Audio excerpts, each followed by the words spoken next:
Welcome to the parody, where we tally up the victims in all our favorite movies. I'm not James A. Janice, and today we're looking at Hostage, a Roblox film released in 2019. Hostage can be considered an action film, and by all means, it is pretty violent. It's also worth noting that this is the first chronological film in the Time Heroes franchise. Since the chronological order starts with this film, 2018's Blind Justice, then 2015's The Renegade, then 2019's Injustice Immortal, then 2020's Injustice Armageddon, and then finally 2021's Time Heroes. Now time for the history.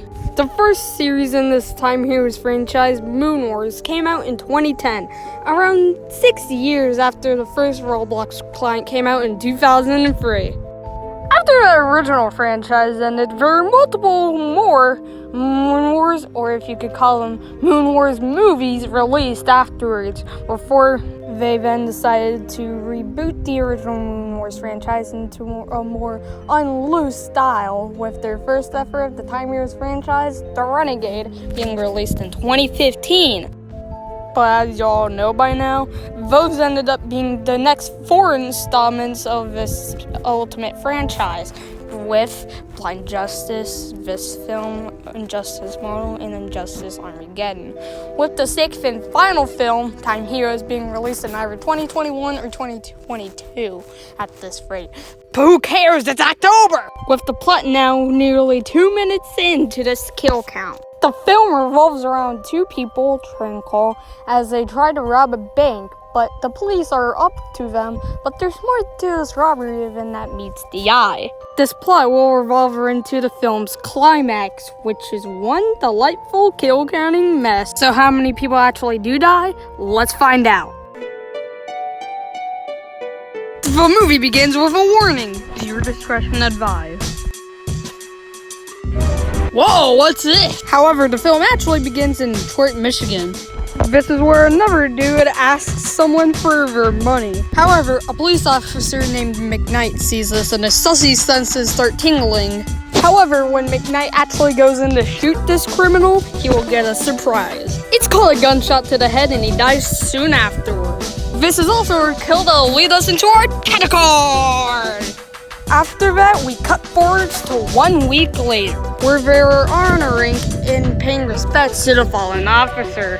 After that funeral by the commissioner, who will be a central later, we encounter 2 dudes named Rico and Jason, both police dudes. Anyways, they talk about how McKnight was important to the police force or something. They talk about that officer forever, and it finally ends when this moon fades into the scene.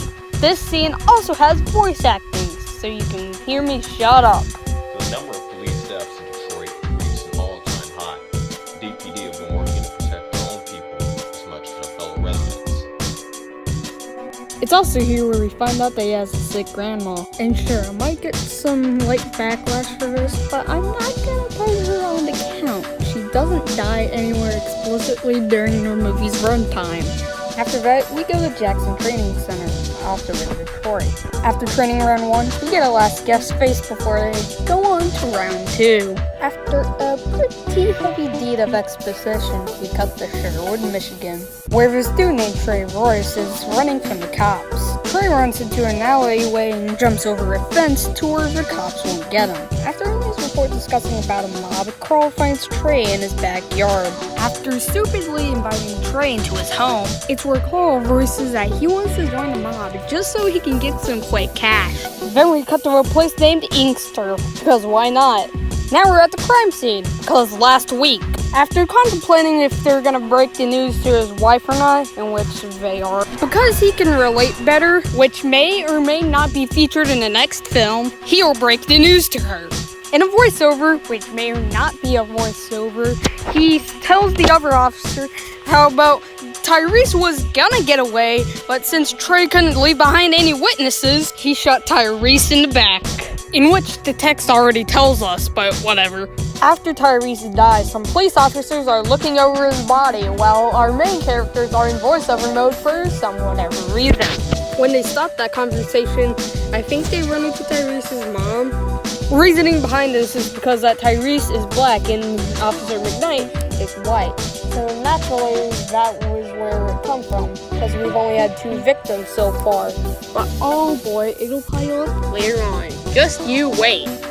What seems like another 5 minutes of pointless conversations, we cut to an actually really cool shot with this gang dude, I believe, holding up a gun, which is also where we meet Trey and Carl again. Thank God.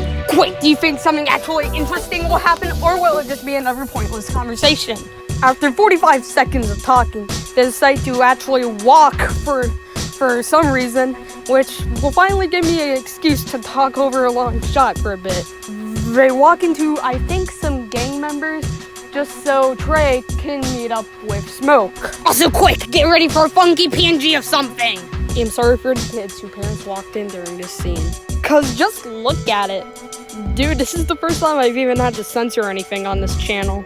What seems like 6 minutes of pointless conversation, Smoke and Carl get into a pushing fight that eventually ends with Smoke pulling a gun on Carl's head. Like, come on, dude! With the meeting that night, Carl gets some clothes packed up.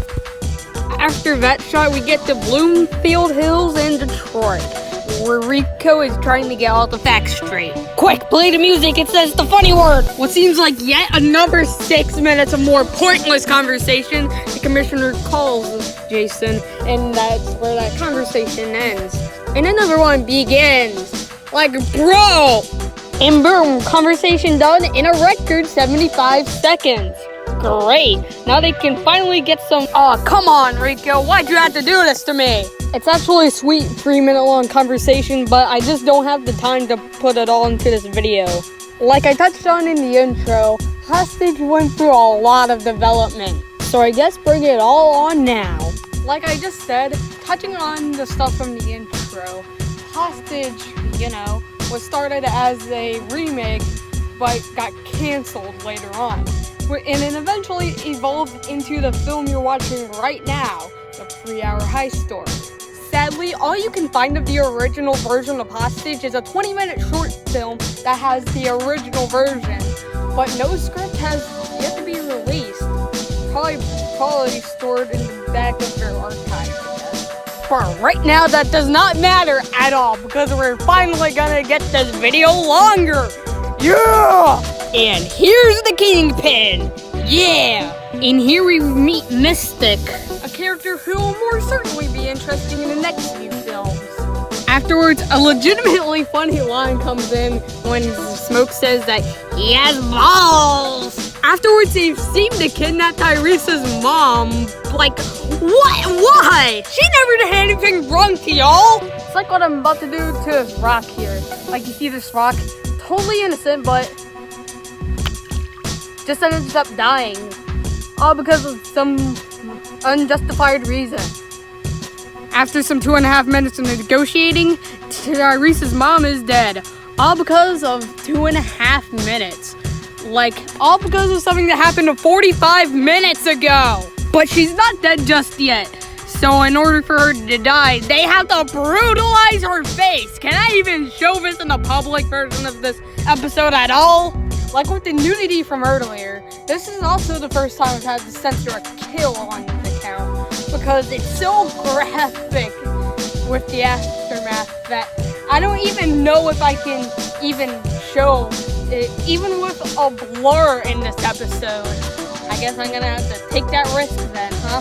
This kill also makes you wonder if they even originally had the idea proposed to be a Roblox film in general. See, even the characters think it's graphic, or not. It also really doesn't even matter in the end because of the Kingpin's death threat. Obviously leaves Carl traumatized.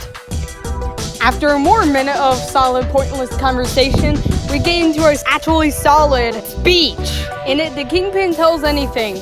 How Lewis, Barnum, Hardy, the entire DPD are corrupt, which, would probably be a true assumption since they basically killed half the DPD. It's also around this time that the robbery idea starts spreading from the Kingpin. Deciding whether they're gonna take it or leave it is a hard one, but come on, I think you all know what's gonna happen. Then after another scene, which I can't fit into this episode because of the sheer length of it, we cut into a rally, or in some cases, a protest. Aside from the aftermath of a chase, nothing really interesting happened in the last 7 minutes. Now these people are boarding a bus, which is actually a huge bummer, because without those conversations, being maybe pointless, they still give necessary plot details, but without them, they wouldn't have the plot string that would hold this film together. After an attempt to commit suicide, Trey tries to make things actually work for him. And after that conversation, it seems that everything is now alright. A few minutes after that, and wait, who's this Clarity person? I know, probably can't be missing or something. After 7 more minutes, we get something that's against Roblox terms of service. Yay! Oh, I don't give my Roblox account the lead because of this video. Then what proceeds is a legitimately funny scene. I'll play the rest for you. And now that's over. All you really need to know is that it's important thoughts. Then somehow, for some whatever reason, Mystic's face goes into Clarity's face. Like, what a frick. And in going out of that memory, she immediately snaps back because of Trey. And oh boy, we're at the police station. After a 77-second long conversation, we cut to a big, large crowd, like filled with hundreds of Roblox NPCs in front of a large structure possibly built for the movie. So I guess we're back with the police stuff then. But just you wait for a few minutes later. Because this is literally the last scene before the bank robbery, which will skyrocket our count. Just you wait. After that Australia speech, we go into a speedy mode down the highway. And oh cool, we're here. I hope nothing bad happens to the guards at this bank. The first leg requires Clarity to hijack this thing or something. I don't really know. But man, I still hope nothing bad happens to those guards.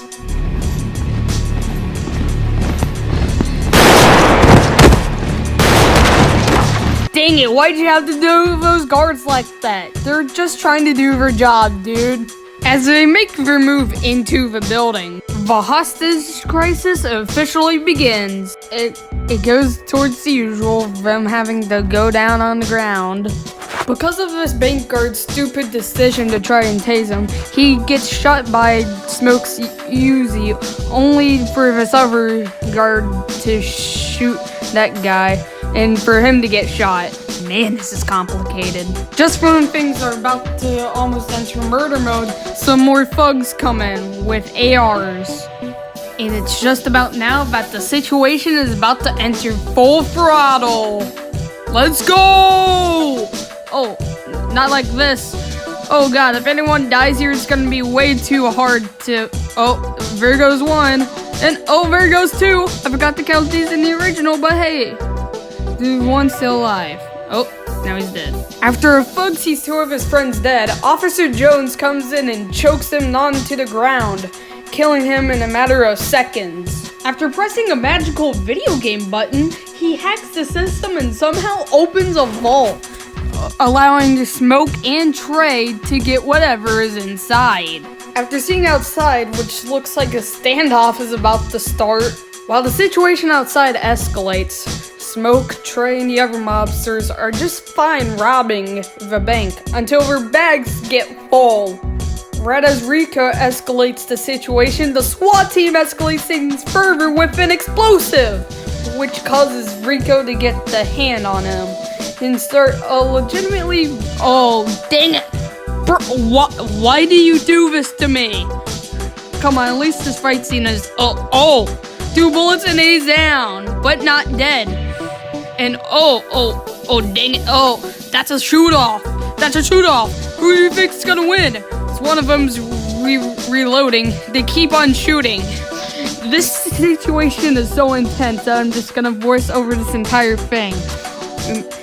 While the commissioner orders units 1 and 2 to move, Mystic might have been caught. Now, the bank is now a war zone. which causes Clarity to explode everything, allowing the SWAT team to breach and causing yet another mayhem scene. And with a situation like this, I don't know what to do, since there were literally many hostages in there, and they seem to have disappeared by now. Which means that my main course of action is to count the 18 hostages I can count in there without frame by framing. So I might have double counted some, but hey, it doesn't matter. I think they're all dead. With the situation becoming even more dire by the minute for both sides, it's not obvious that when we get 3 more kills, all thugs who get shot down. Outside, 2 of the police officers. It looks like the bank will be burning down in just a couple of hours. And with debris starting to fall, of course it's gonna become more dangerous. Inside we see 2 more dead bodies who I'll add to the count. For some it's too late, as 5 can be seen dead here. This thug is also unlucky as he gets shot in the head a few times. And oh man, I see 2 bodies, come on! As Trey shoots off his pistol, Smoke in his butt. Oh, now he's dead. Well, I guess we gotta add some more. Also, did Smoke have that appropriately named smoke grenade? Yep, and now the SWAT dude goes out, but not explicitly killed. And literally for the first time in 2 minutes, we have some dialogue. Yeah, I do wonder who blew up the building though. Probably wasn't me. Also, here we see more bodies, so I'm gonna add 3, even though one might be double counted. Afterwards, Mystic also shoots 1, 2, 3, and 4 more. And now the SWAT dude is here, but she ends him with a snap to the neck, along with, oh, what is that? Another dead body! Come on! Another one. Oh, come on. The shootout is still going on at this moment, and it seems like they're all trying to, oh, I think that guy's dead now? Not too sure. Oh, no, wait, not that. That's one of the main characters. He just kicks Mystic, and then does lattes, and oh, nice move! She then proceeds to do a backflip, and boom. Boom. That's the end of that scene. I think I might have not seen another dead body, but Jason. Oh yeah, he's down. Probably not dead. And come on! Why do you have to do this to me? Smoke gets cut, but Clarity comes in and shoots him in the back of the head, immediately killing him. Trey and Carl try to catch up, but Carl gets shot in the back, immobilizing him. Trey and Carl get arrested, while Smoke and Mystic are the only ones to get out alive. Well, we see a dead body, our final body to add to the count. And oh cool, now we're arrested. But I feel very bad for Carl's grandmother. How do we cure Carl's grandmother for sickness now? Trey also faithfully gets arrested after the thing that happened nearly almost 3 hours ago. Mystic goes to the Kingpin in his last guest-looking face. Must be to break the news to him. I'll tell you.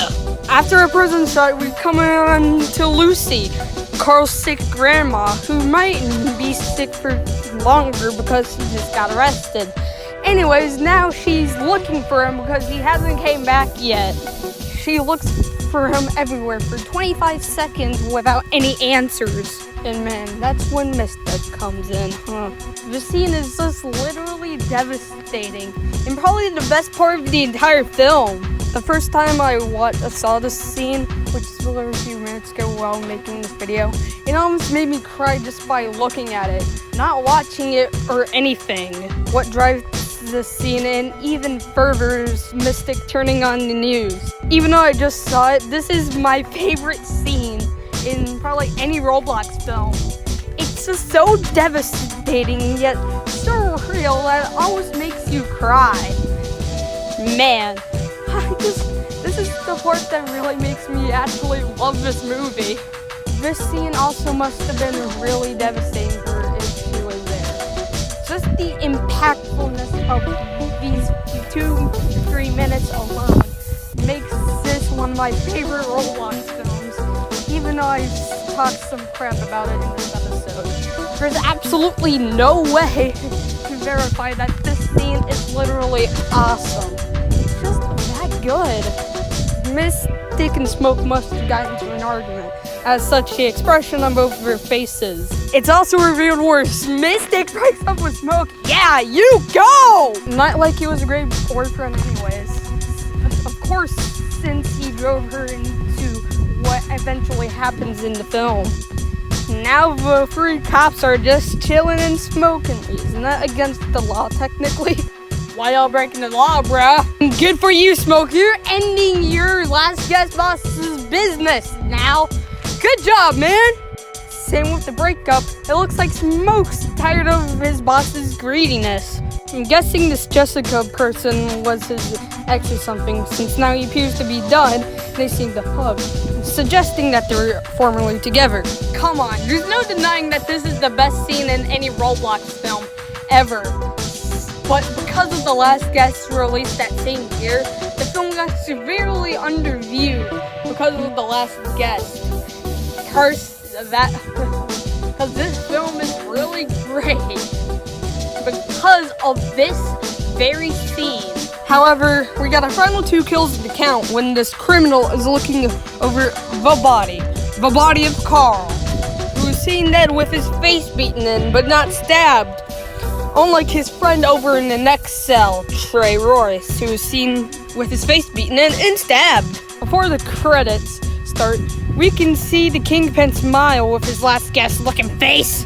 In a mid-credit scene, we can see Mystic looking through stuff or something till she finds whatever this is. However, the next entire year, for some reason, takes place with Officer Jones, with her last taste of Mystic with this flash. For some reason, probably lightning, since it's raining. Officer Jones. However, our final shot of the film is Officer Jones in surprise of something. However, the movie ends with Officer Jones looking at something under his car, but to no avail, as you can obviously see. Our final shot is Mystic beating him. And come on, show me it. A final shot is our title card, which is where our movie finally ends after 3 entire hours. How many people die in the progress of a bank robbery, whether they're held hostage or not? Let's find out and get to the... No, don't do it. Don't do it. Aside from Officer Jones, who has not been confirmed to be dead yet, we had 62 kills and hostage. The victims included 28 men, 7 women, and 27 of unknown gender, giving us a almost pretty evenly divided pie chart. I know. With a runtime of 169 minutes, that left us with a kill on average of 2.73 minutes. I'll give Amethyst Flamethrower to... Come on, it's Tyrese's mom. Why would you give it to a kill this awesome? Broken Pistol for lamest kill can go to any of these 6 bodies. They're just there to fill in the frame. And that's it. Hostage was released in 2019, but due to the last guest released that same year, it was severely underviewed. And because of that, it's also underrated. But I highly check you go view it. It's really good, especially in the last 50 minutes or so. But until next time, I am not James A. Janice. This has been the parody. Thanks a lot for watching this parody. If you want to see more, check out more of the channel, because why not? We've got many more kill counts that are shorter or one that's longer. So anyways, I hope you have a good day. And thanks for watching.